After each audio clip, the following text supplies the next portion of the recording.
Mathilde, ma sœur, te voilà de nouveau dans notre bonne ville. Es-tu venue avec de bonnes intentions? Car maintenant que l'âge nous a calmés un peu, on pourrait tâcher de ne pas nous chamailler pendant le court temps de ton séjour. J'ai pris l'habitude de ne plus me chamailler pendant les 15 années de ton absence et ce serait dur de s'y remettre. Adrien, mon frère, les intentions sont excellentes. Et si l'âge t'a calmé, j'en suis très contente. Les choses seront plus simples. Pour le très longtemps que je compte passer ici. Car moi, l'âge, au lieu de me calmer, m'a beaucoup énervée. Et entre ton calme et mon énervement, tout devrait bien se passer. Tu as voulu fuir la guerre et tout naturellement tu es venu vers la maison où sont tes racines. Tu as bien fait. La guerre sera bientôt finie et bientôt tu pourras retourner en Algérie, au bon soleil de l'Algérie.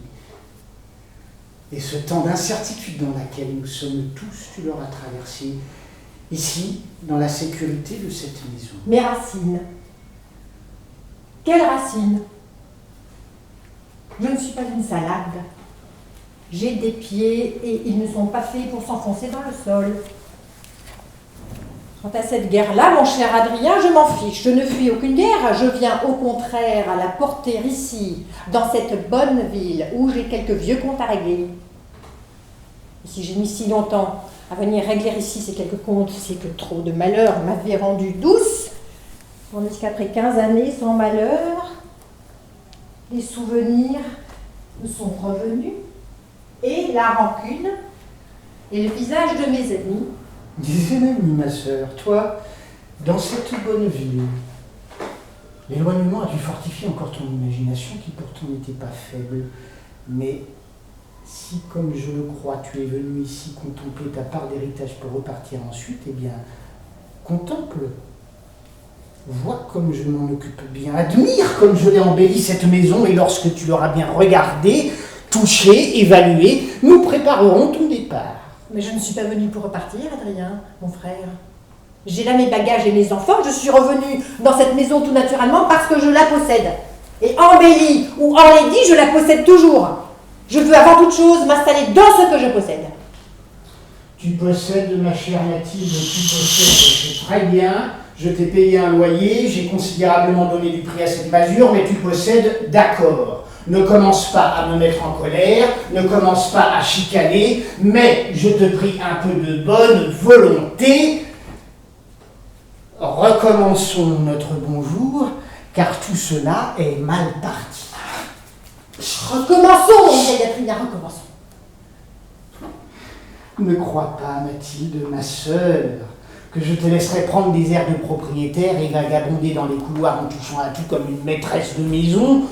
On ne peut pas abandonner un champ en friche, attendre à l'abri qu'un imbécile le cultive et revenir au moment de la récolte pour revendiquer son bien.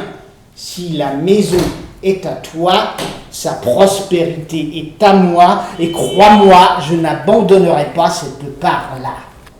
Toi-même, tu as choisi ta part, tu m'as laissé l'usine par impuissance, et tu as pris la maison par paresse. Mais cette maison, tu l'as abandonnée pour fuir je ne sais où, je ne sais quoi. Et maintenant, elle a pris ses habitudes sans toi. Elle a son odeur, elle a ses rites, elle a ses traditions.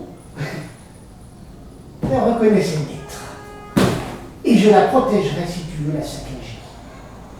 Mais pourquoi voudrais-je saccager la maison puisque je veux la vie?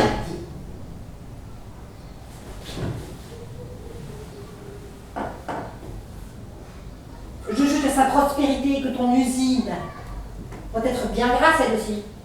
Rapporter de sérieux dividendes, faire de tes banquiers les meilleurs amis qu'un homme ait jamais eus. Tu aurais été pauvre que je t'aurais prié de faire tes valises. Puisque tu es riche, je ne te chasserai pas. Je m'accommoderai de toi, de ton fils, et du reste.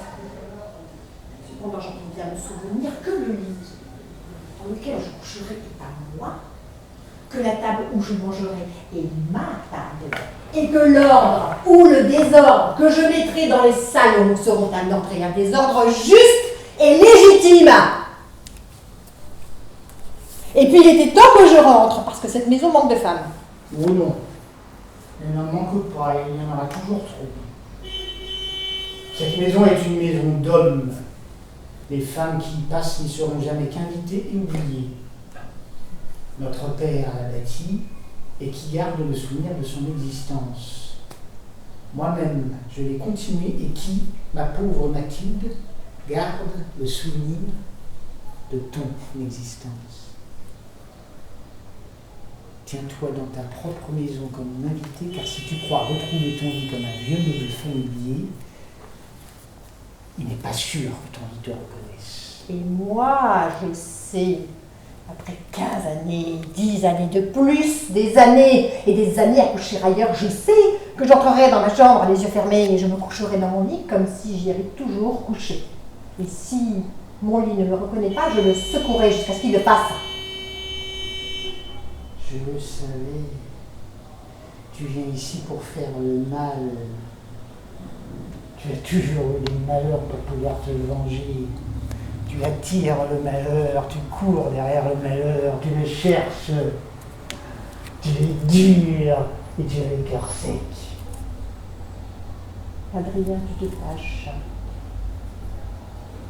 Si tu ne m'as jamais fait de mal, pourquoi voudrais-je me venger de toi ?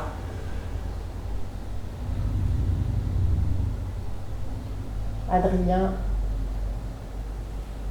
nous ne nous sommes toujours pas dit bonjour. Essayons encore.